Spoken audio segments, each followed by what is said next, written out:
नमस्कार साथियों, स्वागत है आप सभी का हमारे YouTube चैनल में। आज हम यूपी पुलिस कांस्टेबल का जीके जीएस का एक मॉडल पेपर लेकर आए हैं जिसमें कुल 38 प्रश्न पूछे गए हैं। ये बहुत ही महत्वपूर्ण प्रश्न है, इसलिए आप वीडियो को लास्ट तक जरूर देखिएगा।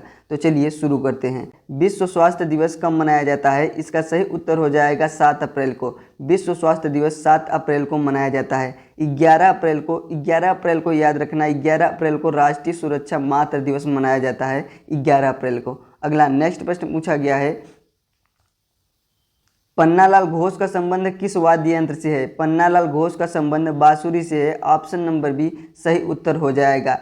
अगला नेक्स्ट प्रश्न पूछा गया है, उत्तर प्रदेश में नरोरा परमाणु ऊर्जा केंद्र किस जिले में है? उत्तर प्रदेश में नरोरा परमाणु ऊर्जा केंद्र किस जिले में है? इसका सही जवाब है बुलंदशहर में। बुलंदशहर में उत्तर प्रदेश में नरोरा परमाणु ऊर्जा केंद्र स्थित है। Option number D right answer हो जाएगा। यह उत्तर प्रदेश का एकमात्र परमाणु ऊर्जा केंद्र है, ये भी याद रखना। अगला नेक्स्ट प्रश्न पूछा गया है, डिस्कवरी ऑफ इंडिया पुस्तक के लेखक कौन है? डिस्कवरी ऑफ इंडिया पुस्तक के लेखक कौन है? इसका सही जवाब है Jawaharlal Nehru. Discovery of India पुस्तक के लेखक जवाहरलाल नेहरू जी हैं। जवाहरलाल नेहरू ने यह पुस्तक अहमदनगर किले के जेल में लिखी थी, ये भी याद रखना। अहमदनगर किले के जेल में लिखी थी जवाहरलाल नेहरू ने यह पुस्तक।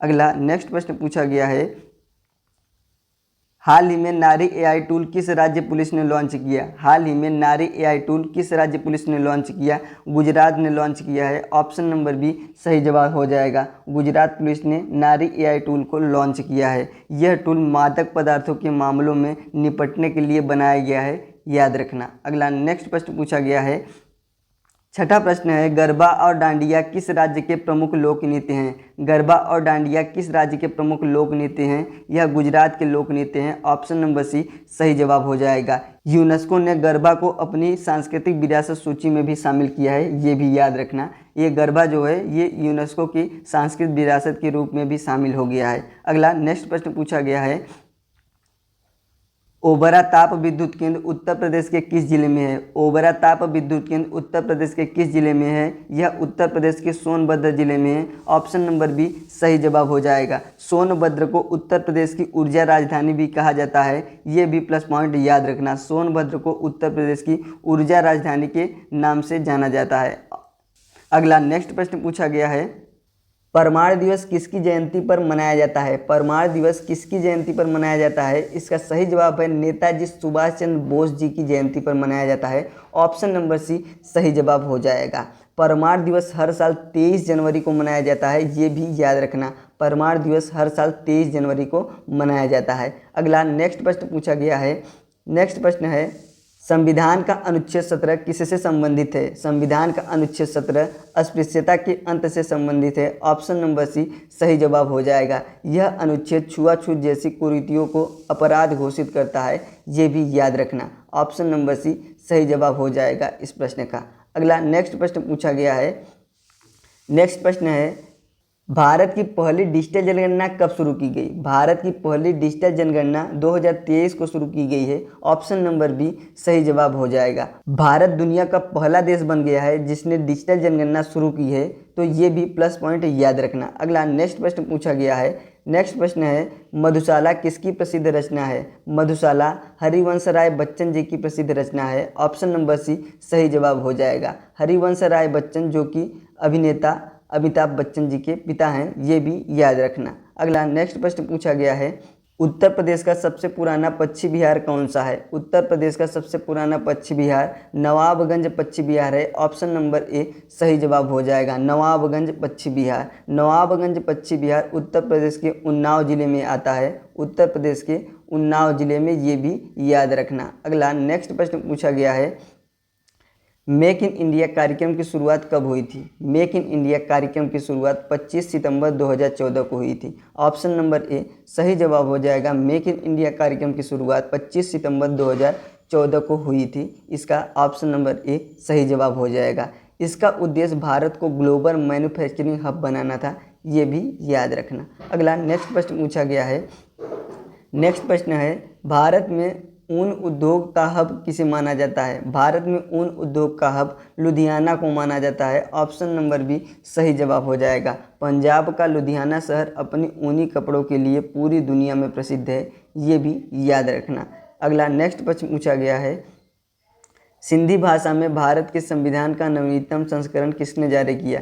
सिंधी भाषा में भारत के संविधान का नवीनतम संस्करण किसने जारी किया? इसका सही जवाब है सीपी राधाकृष्णन ने। सीपी राधाकृष्णन ने जारी किया था। ऑप्शन नंबर सी सही जवाब हो जाएगा। यह संविधान के समावेशी स्वरूप को बढ़ावा देने के लिए किया गया था। अगला नेक्स्ट प्रश्न पूछा गया है, नेक्स्ट प्रश्न है, त्रिवेणी संगम उत्तर प्रदेश के किस शहर में है? त्रिवेणी संगम उत्तर प्रदेश के किस शहर में स्थित है? यह प्रयागराज में स्थित है। ऑप्शन नंबर सी सही जवाब हो जाएगा। त्रिवेणी संगम उत्तर प्रदेश के प्रयागराज जिले में स्थित है।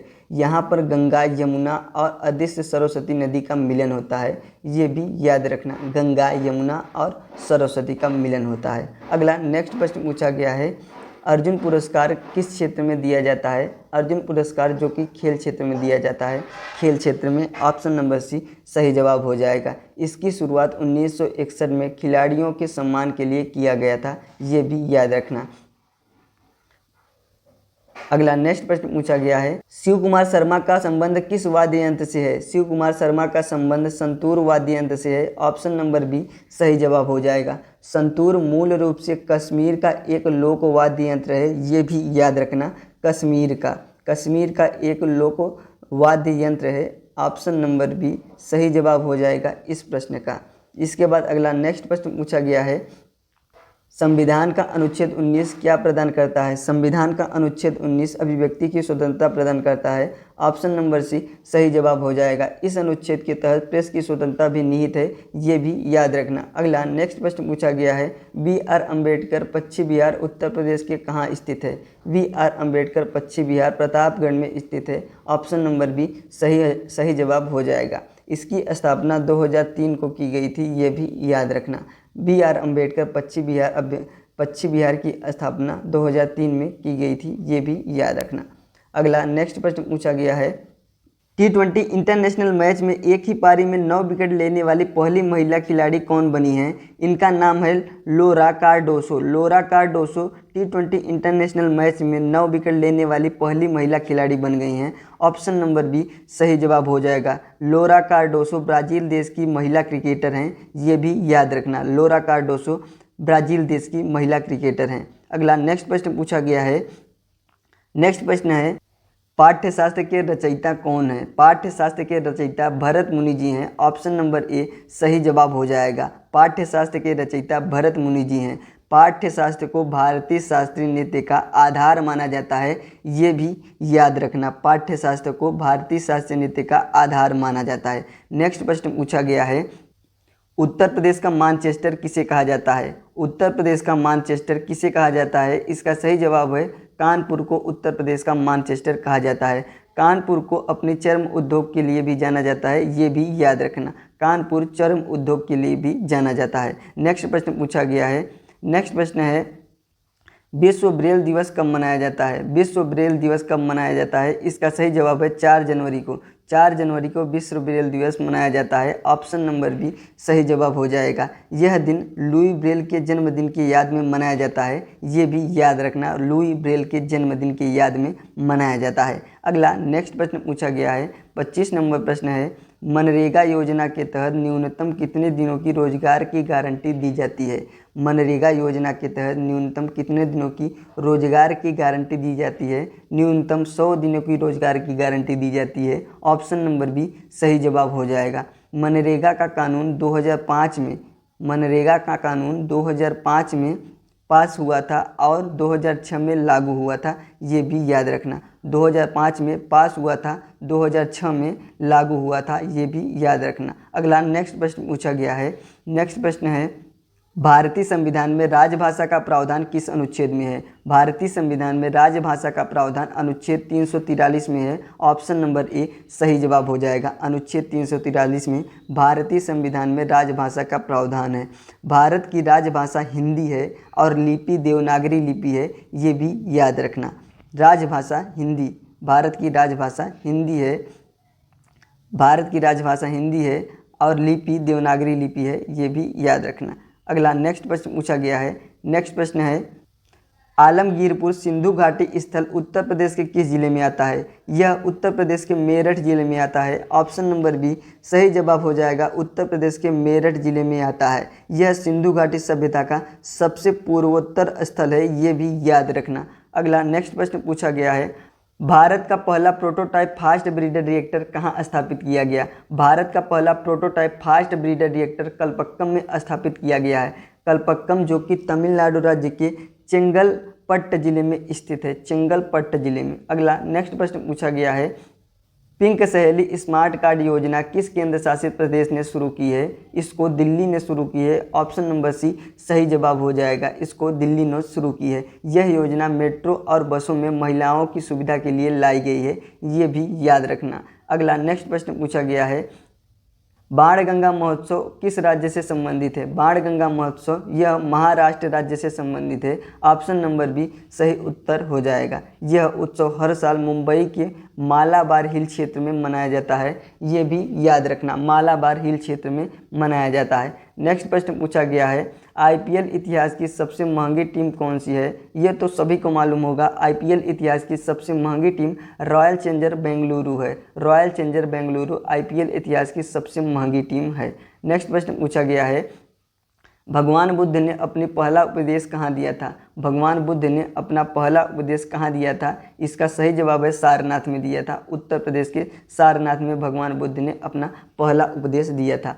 भगवान बुद्ध के प्रथम उपदेश को धर्मचक्र प्रवर्तन कहा जाता है, ये भी याद रखना। भगवान बुद्ध के प्रथम उपदेश को धर्मचक्र प्रवर्तन भी कहा जाता है। नेक्स्ट प्रश्न पूछा गया है अगला प्रश्न है सूर्यकुंड शिल्प मेला हरियाणा में किस महीने में आयोजित होता है? सूर्यकुंड शिल्प मेला हरियाणा में फरवरी महीने में आयोजित होता है। यह दुनिया के सबसे बड़े शिल्प मेले में से एक है, ये भी याद रखना। नेक्स्ट प्रश्न पूछा गया है नीति आयोग के अध्यक्ष कौन होता है? नीति आयोग का अध्यक्ष कौन होता है? नीति आयोग का अध्यक्ष प्रधानमंत्री जी होते हैं। ऑप्शन नंबर सी सही जवाब हो जाएगा। नीति आयोग की स्थापना 1 जनवरी 2015 को की गई थी, ये भी याद रखना। 1 जनवरी 2015 को नीति आयोग की स्थापना की गई थी। अगला प्रश्न पूछा गया है गबन और गोदान किसकी प्रसिद्ध रचनाएं हैं? गबन और गोदान किसकी प्रसिद्ध रचनाएं हैं? इसका सही जवाब है गबन और गोदान मुंशी प्रेमचंद जी की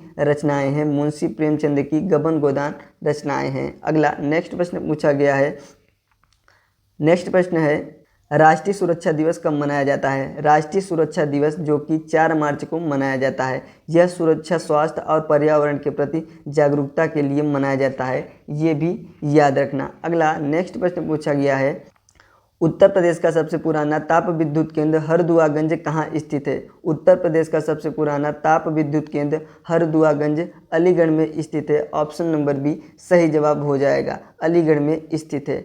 इसकी स्थापना रूस के सहयोग से की गई थी, ये भी याद रखना। लास्ट प्रश्न पूछा गया है लर्नोवा परिवार से जुड़े रहने के लिए छात्रों को क्या करना चाहिए? छात्रों को वीडियो को शेयर भी करना चाहिए, कमेंट भी करना चाहिए और चैनल को सब्सक्राइब भी करना चाहिए। इसका मतलब उपरोक्त सभी ऑप्शन नंबर डी सही जवाब हो जाएगा। तो दोस्तों ये था UP police constable GK GS का एक कंप्लीट मॉडल पेपर। उम्मीद है आप लोगों को अच्छे से समझ में आया होगा। अगर आपको यह वीडियो पसंद आया हो तो वीडियो को लाइक शेयर ज़रूर करें। मिलते हैं नेक्स्ट वीडियो में, धन्यवाद।